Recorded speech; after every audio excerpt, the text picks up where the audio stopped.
Hi there, Charlie here, Communications Manager for Cornell Cooperative Extension, and this is my pet project, Good Work New York, a podcast where we're talking about all the good work that happens here in Rockland, the Hudson Valley, and New York State. And today with me I have the beautiful Miss Tara. Say hello. Hello, everyone.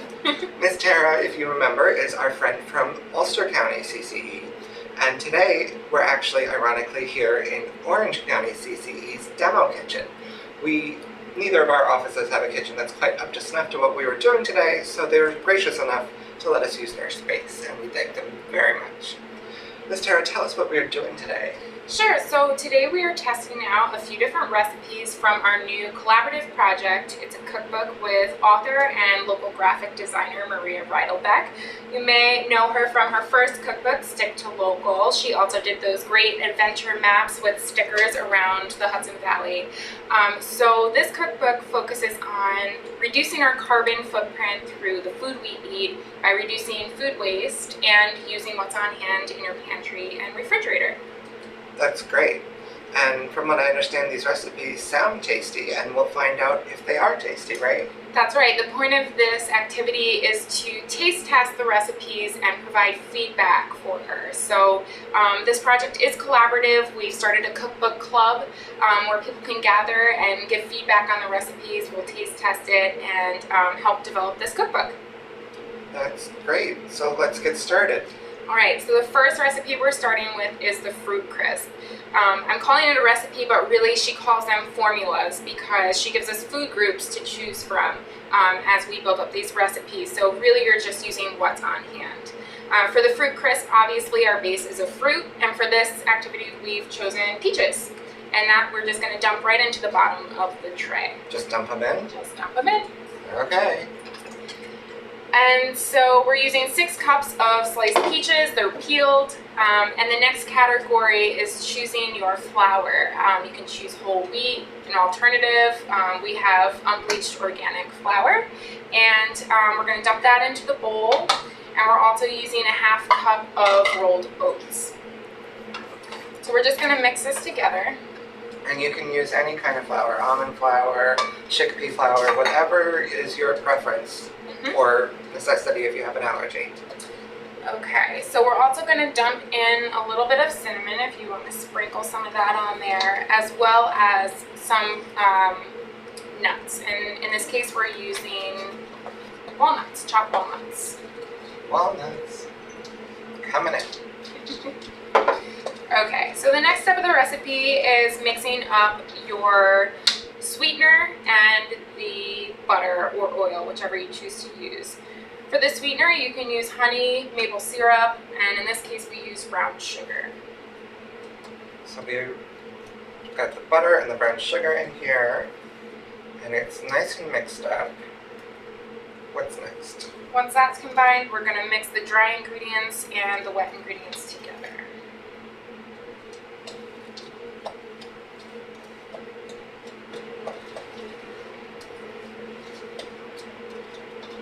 So I'm really thankful that Charlie's here with me because he told me that he's a pretty good baker. And I, on the other hand, am not. So at least I know I have someone helping me. And if it comes out, it wasn't user error. Well, neither of us are the strongest cooks, so the baking recipe I have. The other ones, we'll find out. Okay, so once this is combined, it can be a little chunky because of the butter, that's okay. We're basically just going to dump it right on top of the peaches and throw it in the oven. I'm already noticing I used too big of a pan. So the recipe calls for a 9 by 13 inch pan. I thought this was a 9 by 13 inch pan, but maybe I'm wrong. I don't know. We'll find out. Whatever happens, happens. We're just here for the ride. Alright, so that's it. We're just going to put it in the oven and bake it. It's set to 450. So preheat your ovens to 450, which we've already done, thankfully. The golden rule of baking is wait until it's golden brown on the edges. And that's about it. You're going to wait until the middle bubbles a little bit. That's when you want the center will just be bubbling the fruit juice up, hopefully. Maybe not for ours, but yours should do that. and then you want to let it rest before you serve it. You can serve it warm or you can hold it and serve it later. But warm is always best, especially if you have ice cream. Okay, so we are moving on. The next recipe is an egg frittata. It's a really simple, delicious recipe that you can put together and eat for breakfast. You can eat it for lunch. You can even eat it for dinner. So the first thing we're going to do is start to heat up the pan with a little bit of oil. So we're going to put a little bit of oil in and turn on our burner. Yeah. On low or medium? I would medium heat. It says Medium heat. Yeah. So it says add oil to a hot medium-sized pan and add onion or garlic to start sauteing. So we can do that. And then the next category is to choose some vegetables that you're going to add to your frittata. So we chose some tomatoes and broccoli. I thought that would taste really good. Basically, we just bought one broccoli head and cut it up. And I had some chopped tomatoes for a recipe that we're doing later, so we can use the leftovers from those tomatoes using our food waste. So as the pan heats up and as the onions start to saute, we can mix up the eggs. For this recipe, we're using 4 eggs, which serves 1 or 2 people, but you can always increase the recipe depending on the amount of people that you're serving. So I'm going to mix up the eggs in this bowl. Are you a good egg cracker? I get by. Okay.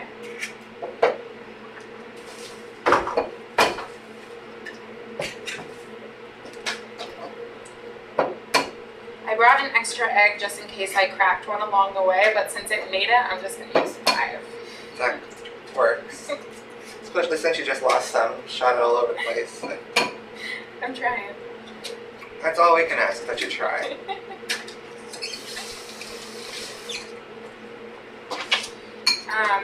And then just add a little bit of salt and pepper to your eggs to season it.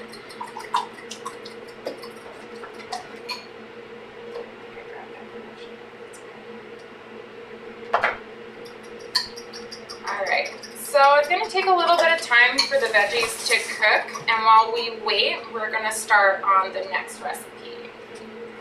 Okay. So what do we have next? The next recipe we have is the hearty green salad. So there are 2 leafy green categories in this formula. The first is a hearty leaf and the second is a tender leaf. There are many to choose from in each category, and for this instance we used cabbage as our hearty leaf. And then for our tender leaf we chose spinach. So we're basically just going to combine the 2 lettuces. Or leafy greens, I should say. I don't know if I need the whole thing. And then it says choose 1 to 2 cups of fruits and or vegetables. So we are going to use yellow pepper and carrots. We're basically just tossing it together. This is easy, just throwing it in a bowl.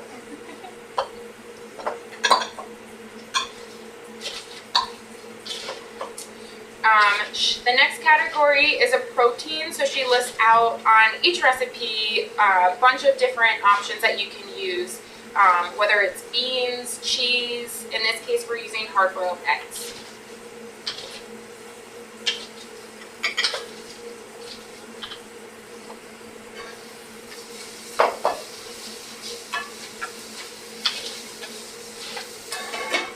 And then the last category are tender herbs. If you like herbs, you can add them in. For this one, we don't have any, but there's also whole grains that you can add. So we have some slivered almonds that we're going to put in here.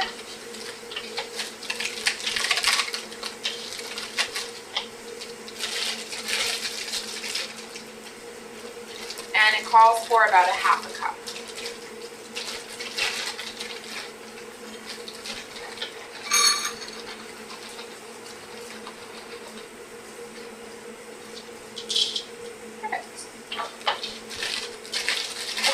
salad recipe includes a recipe for a homemade salad dressing, and I just have one in a container that we brought to throw on top.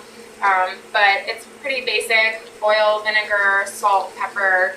I personally like adding a little bit of mustard, but it's up to you how you want to do it.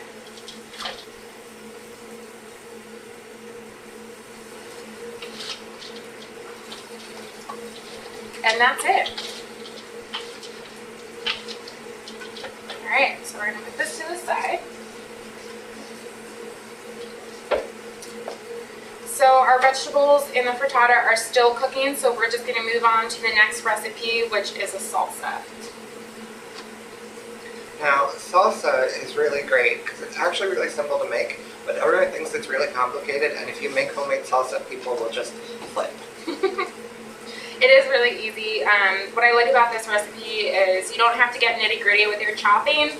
It's kind of nice to have chunky vegetables in there, so it's really pretty simple. The base of our salsa is chopped tomatoes. We bought organic chopped tomatoes in a can, so we didn't even have to do any chopping, which was really easy. But of course, at your local farmer's market, you can pick up tomatoes all summer, basically. And that's the point, is to use local foods in your recipes. So we're going to start with the chopped tomatoes, and then we're going to add some hot pepper, which we have chopped up. I chose an Anaheim pepper. I don't know I've ever had an Anaheim pepper, so we'll see how this goes. I think we're ready to add the broccoli. I can't broccoli. So we're bouncing back and forth, but that's how it works in the kitchen.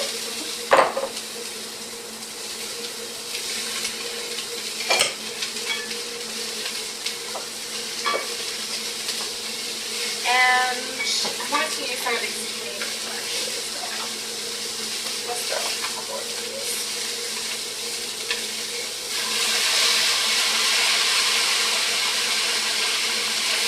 Might get a pepper in there. That's okay. So as you can see, it's really easy if you have a ton of tomatoes left over from something, or you were going to make something with tomatoes and chose not to. You can use whatever you have in multiple recipes in this book, so you really get to make your waste stream almost nothing. And I know a lot of extension offices teach canning courses, which is really great, so you can learn how to can your fresh produce throughout the year and basically unopen your can and use these tomatoes in a variety of these recipes, which is really great. So it also calls for some fruit, and we're actually going to use the peaches that we have left over from the fruit crisp. We chop them up and we're going to add those right in here. And then some herbs. We have cilantro. We're going to throw that in just a little bit. What do you think of cilantro? Do you like cilantro?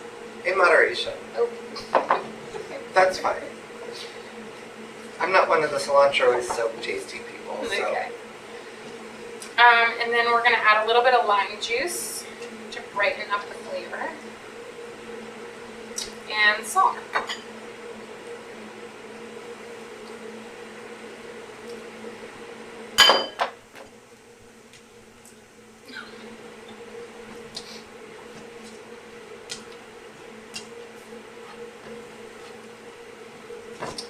Let me just make sure it is crispy.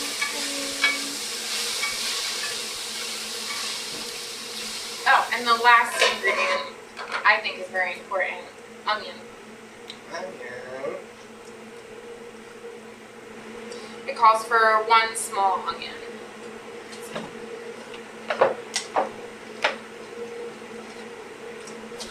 Actually, I think this looks really good.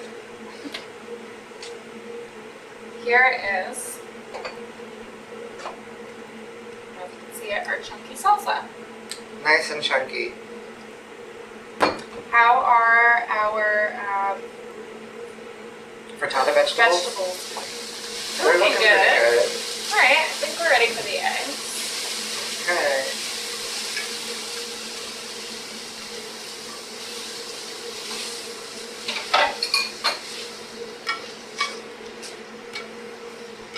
So again, I think I used a pan that was too big.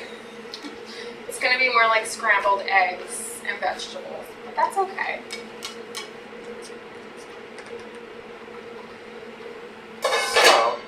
while our fruit crisp is cooking and while our frittata is cooking, we're going to take a little bit of a break, but it'll only be a few seconds to you, so hold on, we'll be right back. Okay, we're back and ready to do the taste test.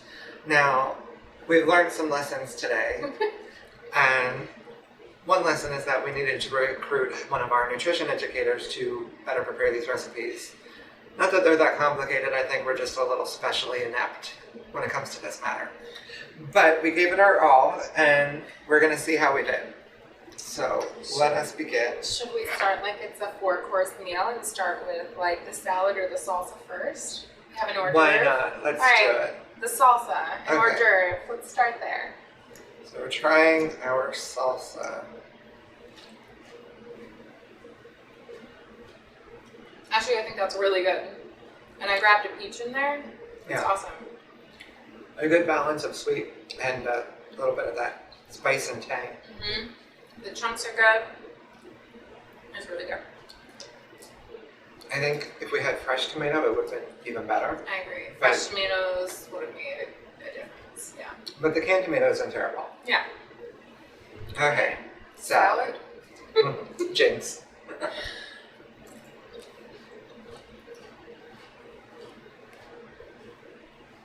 I mean, I think it's good. I think maybe I could have chose more flavorful vegetables. I don't know.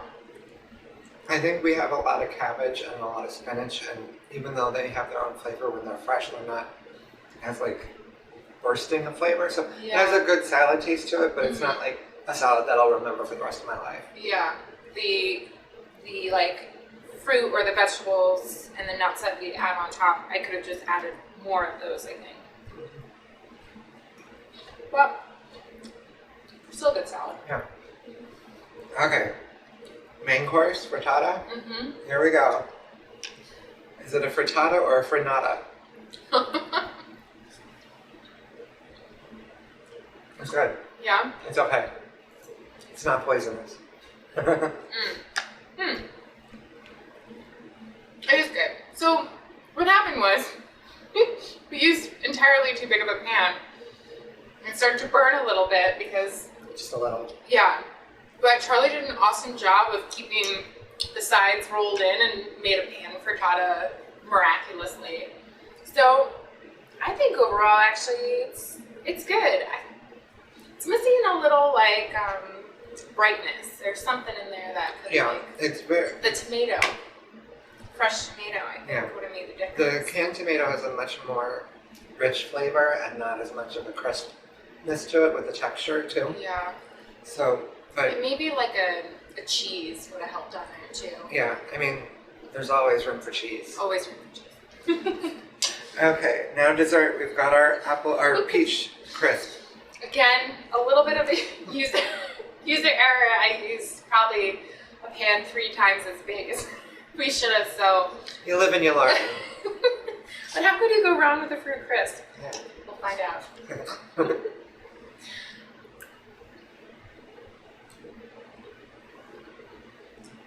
I like it. It's good. It's really good.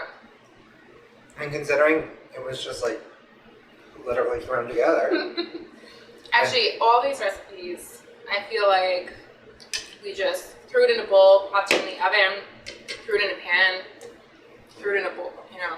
They were all very simple, very easy, and I mean, we thought we did terrible, but they all tasted fine. They all taste really good. Presentation, definitely we need to work on that, Charlie.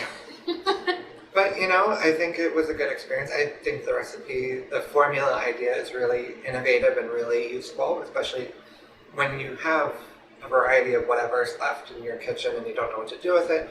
Now you can kind of follow these recipe formulas and put something together that isn't bad, even if you think you screw it up. Yeah, and what's nice is we have a variety of dishes here, and we've been able to use the leftovers from one and the other, and it works really well, and they're all really pretty tasty. So I'm kind of excited to try it again with different ingredients and see what happens. Yeah, and that's one of the great things too, is that it's one recipe book, but with the formulas, the recipe combinations are almost endless. Yeah. So you might not ever make the same peach crisp twice.